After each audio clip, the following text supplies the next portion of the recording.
Assalamualaikum warahmatullahi wabarakatuh.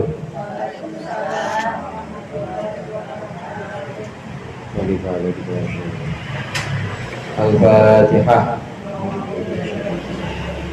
Bismillahirrahmanirrahim. Ar-Rahmanirrahim. Maliki yaumiddin.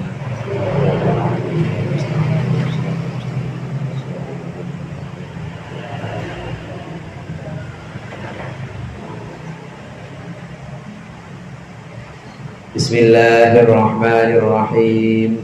Alhamdulil muallimit tullabi wa musahhilil khairi liman yata'allamu. Thumma assalatu wassalamu ala nabi wa alihi wa sahbihi jayudamu. Ya Rabbana kaffir anna dhunubana wa walidina wa liman huwa muslimun. Ad'uka Allahumma ilman nafi'a min yawmina ilal hisabi yaqulu. Amin amin amin wa ya fattahu. Amin amin amin wa ya amin. Bismillah, alhamdulillah, wassalatu wassalamu ala sayyidina Muhammadir Rasulillah wa ala alihi wa ashabihi wa man tabi'ahu hudahu wa jama'adah min yaumina hadza ila yaumil ba'tsi wan nahdah. Amma ba'du, segenap ibu-ibu jamaah majelis taklim Rabu sore yang dimuliakan oleh Allah. Alhamdulillah kita bisa berkumpul kembali melanjutkan pengajian kita. Mudah-mudahan apa yang sudah kita baca mendapat ridha Allah, apa yang akan kita pelajari menjadi ilmu yang bermanfaat dunia akhirat. Amin ya rabbal alamin. Pembahasan kita minggu lalu sudah sampai pada syarat-syarat jamaah atau syarat-syarat makmum mengikuti imam. Nah, berikut ini ada bentuk atau model jamaah. Model jamaah minimal itu adalah satu orang makmum dan satu orang imam minimal. Jamaah tidak harus banyak, tapi 2 orang sudah bisa dianggap jamaah, dan itu keutamaannya lebih banyak dibanding sholat sendiri. Ibu suka jamaah kamu suami bu? Bu suka bu kamu? Jamaah itu lebih utama dibanding sholat sendiri. Keutamanya 27 kali lipat dibanding sholat sendiri. Maka sholat berjamaah ini tentu ada syarat-syaratnya sebagaimana minggu lalu kita pernah bahas. Berikut ini adalah model-model atau bentuk-bentuk dari sholat jamaah. Bismillahirrahmanirrahim. Sama-sama kita baca. Bismillahirrahmanirrahim. Suratul Qudwati tis'un tasihu fi khamsin. Qudwati rajulin bi rajulin. Boleh dibaca qudwatu, boleh dibaca qudati. Yaitu kita lanjut dulu. Wa qudwati imra'atin bi rajulin. Wa qudwati khunta bi rajulin. Wa qudwati imra'atin bi khunta. Wa qudwati imra'atin bi imra'atin. Ada 9 model jamaah. 9 model ini yang 5 sah, yang 4 batal nggak sah. Jadi jangan coba-coba ibu ikut model yang 4. Yang 4 nggak sah, yang 5 sah. Apa saja yang 5? Yang 5 itu qudwati rajulin bi rajulin, yaitu ikutnya seorang laki-laki dengan imam laki-laki. Ini sering terjadi, imamnya laki-laki yang ngikutin laki-laki. Ibu suaminya laki-laki bu ya? Bu, namanya pada ngantuk amat nih. Penutupan aja dah, penutupan dah. Kita lagi puasa. Makmumnya laki-laki, imamnya laki-laki. Maka ini biasa kita lihat sholat Jumat juga imamnya laki-laki, makmumnya laki-laki. Ini bentuk atau model jamaah yang pertama, yaitu laki-laki mengikuti imam yang laki-laki. Sah. Sah apa nggak Bu? Sah. Sah. Yang kedua, waktu dua tim roatin birojulin. Yang kedua, mengikutinya orang perempuan dengan orang laki-laki. Perempuan jadi makmum, laki-laki jadi imam. Maka ini termasuk bentuk yang sah kedua, yaitu makmumnya perempuan, imamnya laki-laki. Ikutnya perempuan kepada imam yang laki-laki ini sah. Seperti suami ibu jadi imam, kemudian ibu jadi makmum, ini bentuk yang kedua sah. Atau abangnya jadi imam, adiknya perempuan-perempuan ini jadi makmum, ini sah. Jadi orang perempuan mengikuti yang laki-laki. Bentuk yang ketiga, waktu dua khuntan birojulin, dan ikutnya seorang khunta birojulin kepada imam laki-laki. Rojul itu laki-laki, kalau khuntan itu khuntan. Kalau di situ artinya apa khuntan? Khunta juga ya. Khuntan, khunta. Kalau di situ artinya apa Bu? Waria. Padahal waria juga belum tentu khunta. Waria itu wanita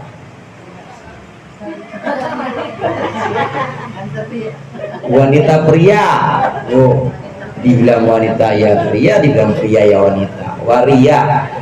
Tapi waria belum tentu khunta. Waria yang suka bawa, misalnya bawa son kemudian nyanyi, itu belum tentu khunta. Boleh jadi itu cuma kerjaannya aja, padahal dia laki-laki tulen, digampar Bu apa dia kenceng Bu gampar itu. Cowok dia asli, belum tentu khunta. Jadi khuntan itu apa? Khunta itu manlahu alatu zakarin wa untan aulahu tubban, tapi lain dengan laki-laki dan tidak juga perempuan. Artinya khunta itu adalah orang yang memang Allah ciptakan punya dua kelamin. Dia punya kelamin laki-laki, punya kelamin perempuan, namanya khunta. Sejak lahir dia Allah ciptakan seperti itu, ada dua kelaminnya, ini namanya khunta. Baik itu nanti yang berfungsi salah satunya atau berfungsi dua-duanya khunta. Atau satu lagi, para imam fikih sudah meneliti, ada khunta itu dia punya kelamin tapi sama sekali beda, nggak kayak laki-laki, nggak kayak perempuan, maka itu namanya khunta.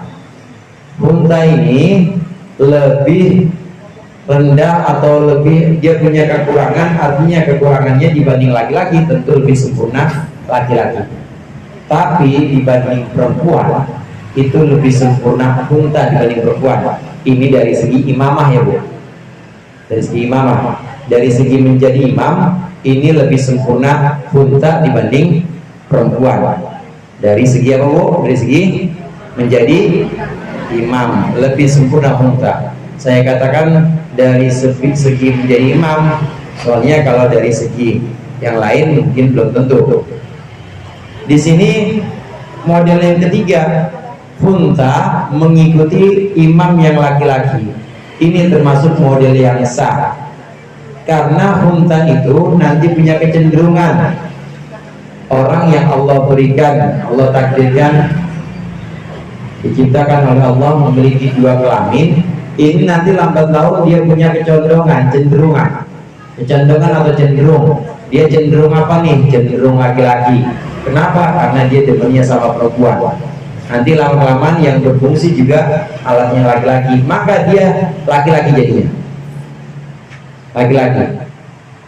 Sebaliknya, kalau dia cenderung dia demennya sama perempuan, dia demennya sama laki-laki, dia demennya sama laki-laki, kemudian yang berfungsi ternyata alat yang perempuan, berarti dia perempuan. Itu khunta bisa seperti itu. Nanti sesuai dengan berjalannya waktu, nanti dia bisa kecenderungannya atau condongnya kemana. Apakah dia sebagai seorang laki-laki atau sebagai seorang perempuan. Ini khunta. Bentuk jamaah yang model ketiga ini, khunta ikut kepada imam yang laki-laki, ini sah. Kalau ternyata itu khunta ternyata memang perempuan, maka ya sah perempuan makmum pada laki-laki. Kalau ternyata unta itu laki-laki, sah juga karena setara. Dia laki-laki imamnya, kemudian yang jadi makmum laki-laki juga setara. Nah, kemudian yang berikutnya qudwat imra'atin bi unta, yaitu ikutnya seorang perempuan dengan imam unta, sah. Ibu perempuan ya asli ya, Bu. Perempuan tulen.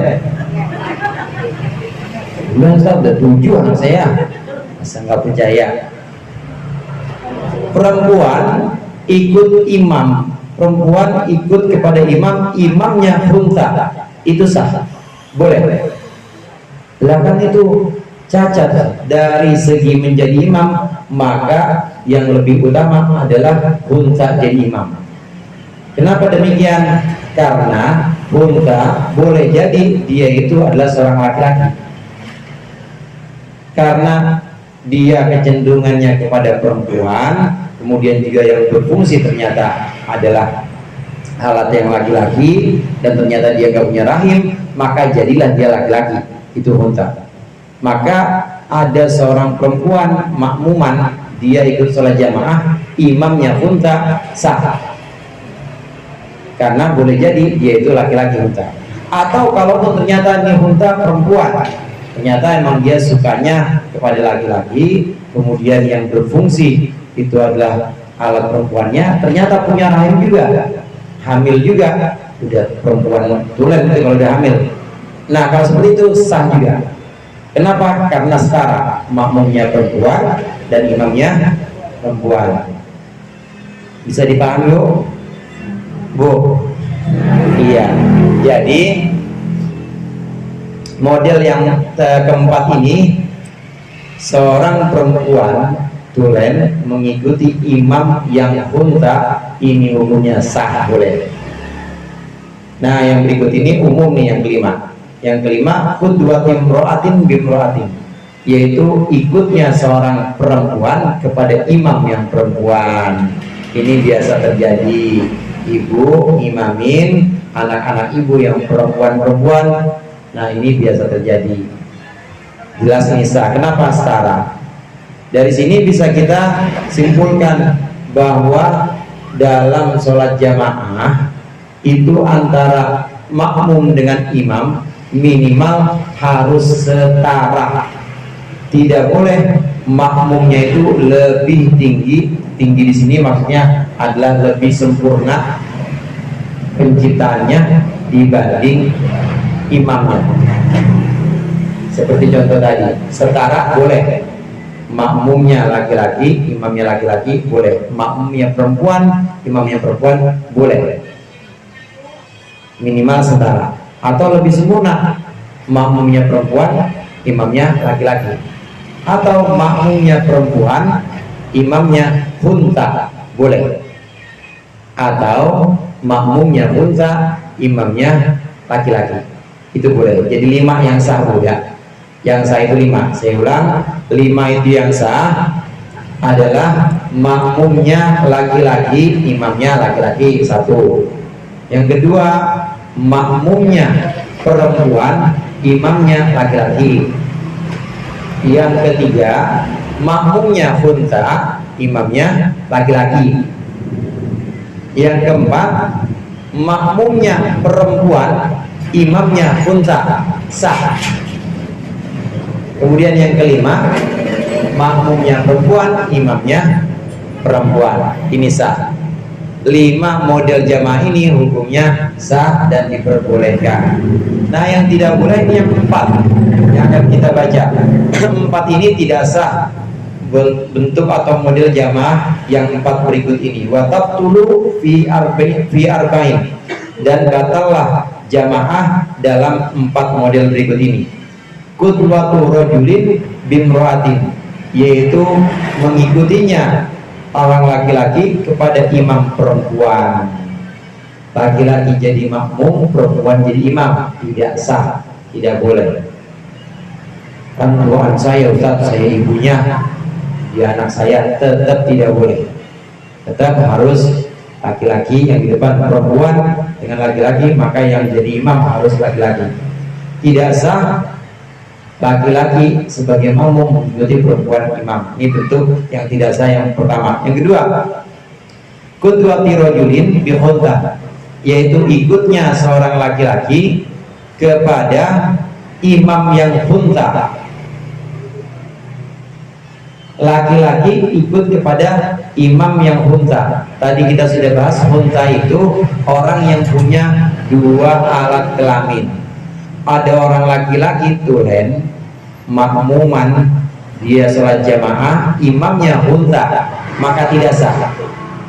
Kenapa tidak sah? Boleh jadi itu khunta ternyata perempuan. Boleh jadi khunta itu ternyata adalah orang yang memang ternyata adalah dia perempuan dan kecenderungannya kepada laki-laki, maka tidak sah. Wa qudwati khuntan bimratin, yang berikutnya yaitu ikutnya khunta kepada perempuan. Sholat jamaah makmumnya khunta atau banci, imamnya perempuan, nggak sah. Meskipun ibu sempurna, misalnya meskipun ibu itu banyak apalannya, pokoknya perempuan boleh, justru kalau makmumnya khunta nggak boleh. Khunta harus jadi imam, karena boleh jadi ini khunta ternyata laki-laki. Kemudian yang terakhir yang tidak sah, qudwati khuntan bi khuntan, yaitu ikutnya khunta, ikutnya banci kepada banci, ini juga tidak sah, karena kemungkinan banci atau khunta yang jadi makmum ternyata laki-laki dan khunta yang jadi imam ternyata perempuan. Ada kemungkinan itu. Empat ini tidak sah dan tidak boleh kita laksanakan karena memang batal jamaahnya. Kalau batal jadi bagaimana? Kalau batal maka ya sholatnya masing-masing saja, atau ditukar posisinya. Sudah ketahuan ada laki dengan perempuan, maka harus yang laki yang jadi imam. Sudah ketahuan ada khunta dengan perempuan, maka yang harus jadi imam adalah khunta. Sudah ketahuan ada laki-laki dengan khunta, maka yang jadi imam harusnya laki-laki. Nah, kalau khunta dengan khunta, remis bu. Tahu remis bu? Remis itu nggak kalah, udah sholat masing-masing aja dah. Ya ini udah mati gaya. Ya udah kehabisan, udah nggak bisa karena sama-sama khunta. Ibu-ibu jamaah rahimakumullah, untuk jamaah perempuan, khusus untuk jamaah perempuan ini pernah dilakukan oleh Sayyidatina Aisyah, oleh Siti Aisyah. Siti Aisyah pernah memimpin sholat jamaah dan perempuan semua. Tatkala itu Siti Aisyah berada di tengah-tengah shaf, artinya di tengah-tengah shaf, Siti Aisyah tidak maju seperti imam laki-laki. Jadi kalau barisannya ini shaf pertama, ya Siti Aisyah ada di shaf pertama itu, tidak maju seperti laki-laki, dan itu diperbolehkan. Memang syarat dalam berjamaah kemarin sudah kita bahas, syarat berjamaah itu wajib, syarat itu wajib dan harus dipenuhi. Syarat berjamaah itu makmum tidak boleh mendahului imam, tidak boleh mendahului gerakan, dan juga tidak boleh mendahului posisinya. Tapi kalau sejajar posisinya bagaimana? Boleh, cuma makruh untuk yang laki-laki. Orang laki-laki sama-sama sholat jamaah, kemudian imamnya sejajar dengan makmumnya, sah nggak sholatnya? Sah, cuma makruh. Sunnahnya, bagusnya majulah imamnya atau mundurlah makmumnya ya kira-kira seukuran, kalau makmumnya itu banyak, seukuran tempat sujud dia. Kalau hanya satu orang ya kira-kira satu telapak di belakang imam, itu makmum lebih mundur. Nah, adapun jamaah perempuan memang sejajar dengan makmumnya, imamnya sejajar dengan makmumnya, dan ini pernah dilakukan oleh Sayyidatina Aisyah, oleh Siti Aisyah. Ini adalah 5 gambaran jamaah atau 5 model jamaah. Berikut ini adalah syarat jamak takdim. Dalam Al-Quran itu Allah berfirman, Inna sholata kanat al mu'minina kitaban mawquta. Sesungguhnya sholat itu diwajibkan atas orang-orang mukmin, kita mawquta, sebagai kewajiban yang sudah diatur waktunya. Sholat punya waktu masing-masing, tidak boleh keluar dari waktunya kecuali karena udzur. Udzur dalam sholat ada udzur yang sifatnya itu udzur syar'i. Seperti apa? Seperti kita dalam keadaan sakit, udzur. Orang yang sakit, apakah boleh dia meninggalkan sholat? Tidak boleh. Tapi apakah boleh dia mengeluarkan waktu sholat dengan aturan-aturan tertentu? Boleh. Ini yang namanya ada alasan atau ada udzur syar'i. Berikut ini termasuk udzur dalam sholat yang nanti ada kemudahan menjamak sholat, yaitu udzur sholat dalam perjalanan. Maka kita diperbolehkan untuk menjamak sholat, menggabungkan sholat dalam satu waktu. Mungkin ibu-ibu pernah laksanakan saat jalan-jalan ke Singapura. Pernah Singapura, Bu?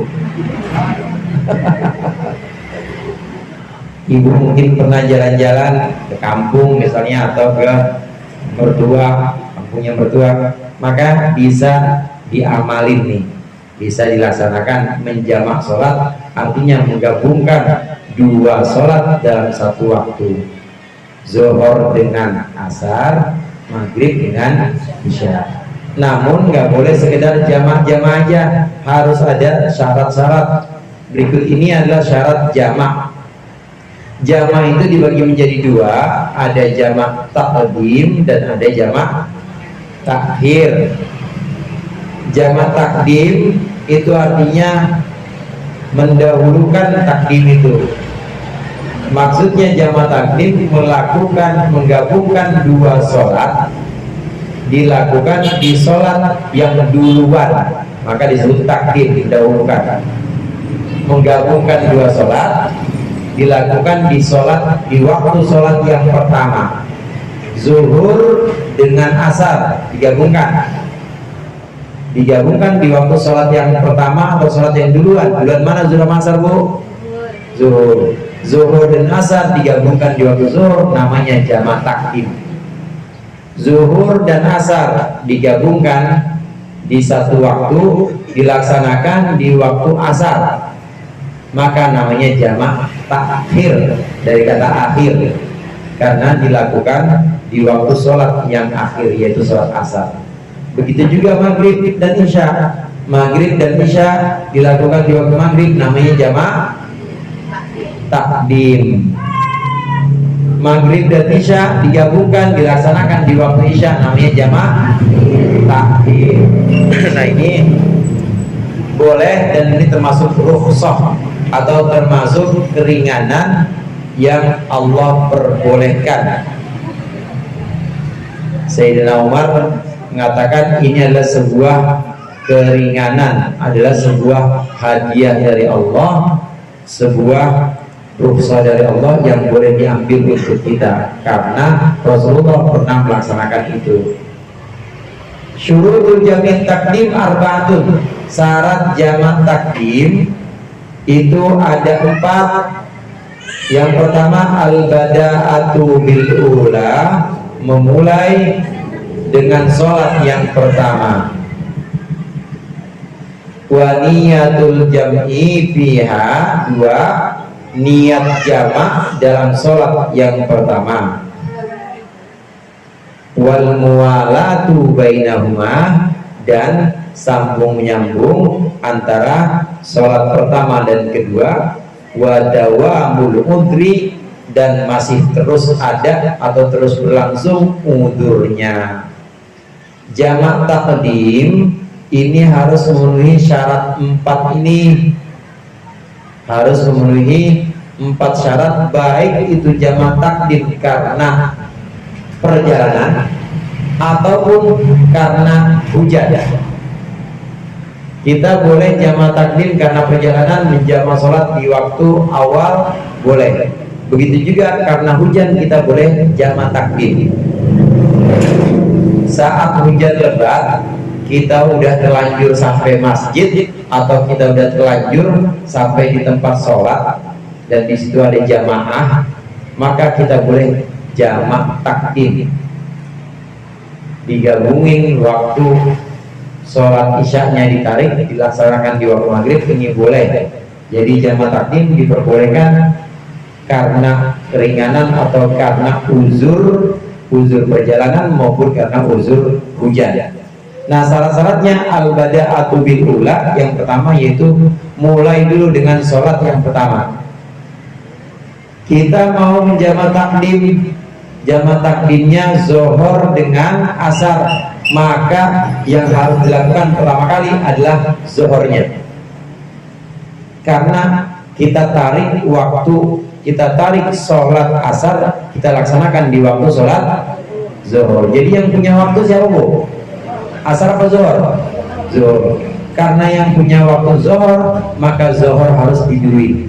Pertama kali harus sholat zuhur. Kita sholat jamaah takdim maghrib dengan isya, dilakukan di waktu maghrib karena takdim. Berarti yang punya waktu siapa, Bu? Maghrib, maka harus duluin yang maghrib. Dalam jamaah takdim disyaratkan harus mendahulukan sholat yang punya waktu atau sholat pertama. Subuh gimana subuh? Nggak ada subuh. Subuh nggak boleh dijamaah. Paketnya cuma 2 itu aja.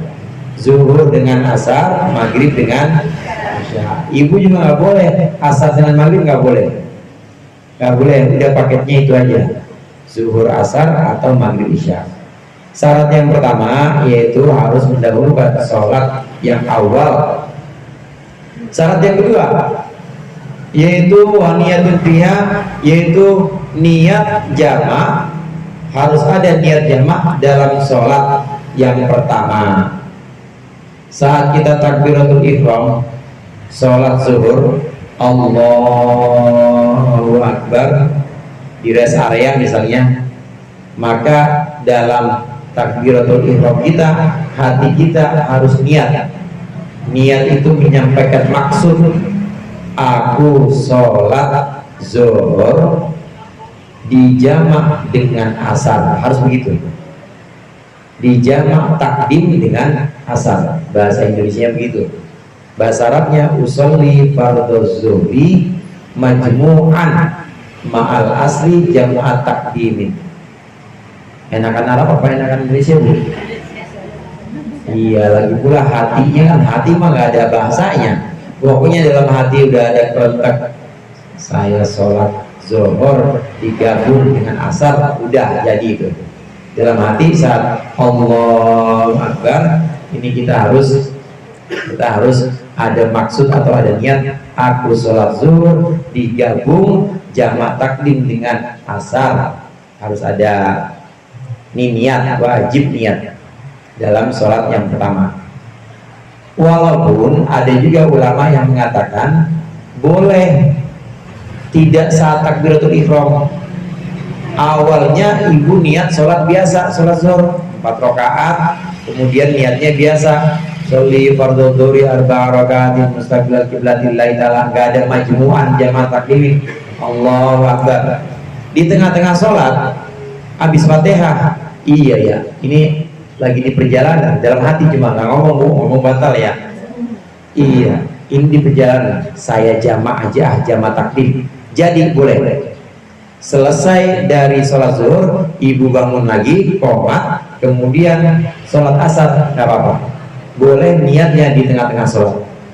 Bahkan ada yang mengatakan boleh niatnya ketika sudah selesai salam.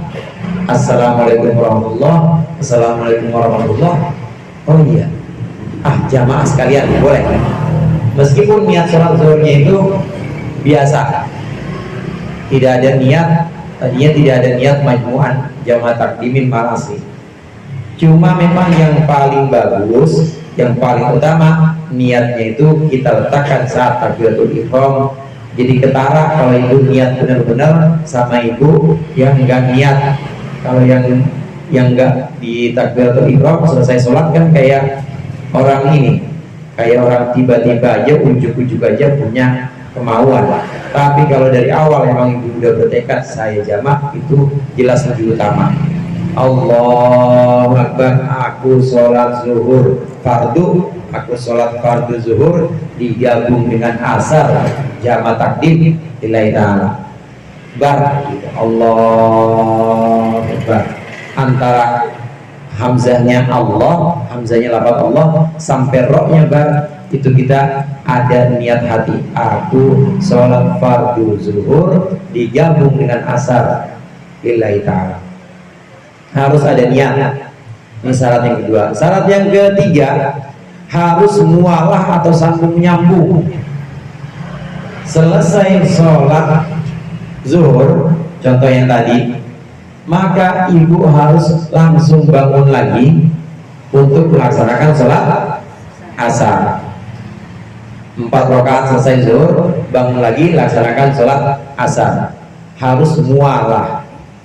Nah, ukuran mualah ini, ukuran sambung menyambung, tidak terpisah. Ini sekiranya tidak ada pemisah yang ukurannya lama, yaitu ukuran 2 rakaat sholat.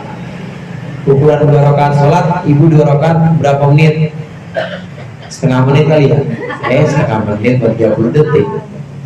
Berapa menit bu? 2 rakaat, 2 menit dan taruh misalnya 2 menit. Kalau sudah terpisah sepanjang 2 rakaat sholat, maka sudah tidak bisa dijamak. Udah nanti aja sholatnya, sholat asarnya ntar aja. Karena habis sholat zuhur, ibu ngobrol sama teman perjalanan, ya ngobrol, foto-foto, selfie-selfie, lewat 20 menit masih di rest area. Jamaah pengen lanjutin acara jamaah udah nggak bisa. Jadi gimana sholat asarnya? Entah kalau udah sampai di tempat atau kalau di rest area berikutnya. Karena dalam sholat jamaah takdim disyaratkan mualah atau sambung nyambung. Bagaimana kalau selesai sholat pertama ternyata kita harus wudhu lagi, batal? Nggak apa-apa, boleh. Karena ini termasuk yang ada hubungannya dengan sholat. Ibu boleh wudhu lagi kalau memang batal, atau ada kebutuhan-kebutuhan lagi yang kaitannya dengan sholat, boleh. Misalnya ganti mukena, boleh. Jadi nggak harus nekor. Asal jangan lama-lama. Ukurannya itu adalah 2 rakaat sholat. 2 rakaat sholat ya 2 menit, nggak boleh lebih. Kalau lebih maka sholat berikutnya udah dilaksanakan di tempat nanti aja di waktu asar. Syarat yang keempat, dawamul uzri, itu maksudnya masih terus berlangsung uzur. Contoh yang tadi di rest area itu uzurnya perjalanan. Boleh jamak takdim saat kita memang masih dalam perjalanan. Kita berangkat dari mana? Kita berangkat dari kampung mertua. Dari kampung mertua itu jam setengah 12. Jauh nanti di Bandung. Di Bandung itu udah lebih dari 80, udah lebih dari 98, maaf, udah lebih dari 89 kilo. Karena 2 marhala itu 89 kilo. Memang ada yang mengatakan 85 km, tapi kita ambil amannya 89 kilo atau 90 kilo. Bandung lebih. Berangkat dari Bandung ibu setengah 12. Nah, ini boleh jamak takdim. Jamak takdim asarnya ibu tarik, dilakukan di waktu zuhur, boleh. Di mana? Di rest area. Karena statusnya ibu di rest area masih musafir. Tapi kalau ibu kemudian sampai sini, sampai Ceger, di depan rumah Ucok, situ Ucok, ini depan rumah Ucok, di depan rumah Ucok, kemudian ibu baru niat, pengen tarik sholat asarnya dilakukan di waktu zuhur, nggak bisa. Karena udah tidak ada uzur, karena ibu udah bukan musafir lagi. Ibu udah sampai di sini, udah sampai di tempat tinggal ibu atau tempat asal ibu. Jadi harus terus berlangsung uzur sebagai musafir. Begitu juga kalau uzurnya hujan. Kalau uzurnya hujan, maka selama sholat pertama takbiratul, nggak harus sepenuhnya sholat pertama, takbiratul ihram sholat pertama, zuhur, Allahu Akbar, ada hujan, baca Fatihah, baca surat sujud, hujan berhenti nggak apa-apa. Tapi ketika salam sholat zuhur itu masih harus ada hujan. Kalau ketika salam sholat zuhur hujan berhenti, udah sholat asarnya nanti. Sholat asarnya dijadikan di waktu biasa, di waktu asar. Jadi harus berlangsung terus uzurnya. Uzurnya tidak boleh berhenti atau tidak boleh hilang, baik uzurnya sebagai musafir maupun uzurnya sebagai orang yang sholat dalam keadaan hujan. Sholat dalam keadaan hujan ini nanti ada pembahasan khusus memang, namun tidak di kitab ini. Sholat dalam keadaan hujan itu yang perlu kita ingat, tidak boleh menjamah sholat karena jamaah takdim sholat karena hujan, nggak boleh di rumah, harus di tempat yang di luar rumah. Boleh itu masjid, boleh itu panggar. Ibu pernah dilanggar sholat, Bu? Sholat pernah dilanggar nggak? Sekarang udah jadi musola, langgar. Orang sana bilangnya surau kadang-kadang. Entah sekolah atau aula, pokoknya bukan di rumah. Kalau di rumah nggak boleh jamaah takdim sebab hujan. Ini adalah 4 syarat jamaah takdim. Insya Allah nanti kita lanjutkan untuk syarat jamaah takdim di pertemuan yang akan datang. Saya cukupkan sekian untuk pembelajaran kali ini. Barangkali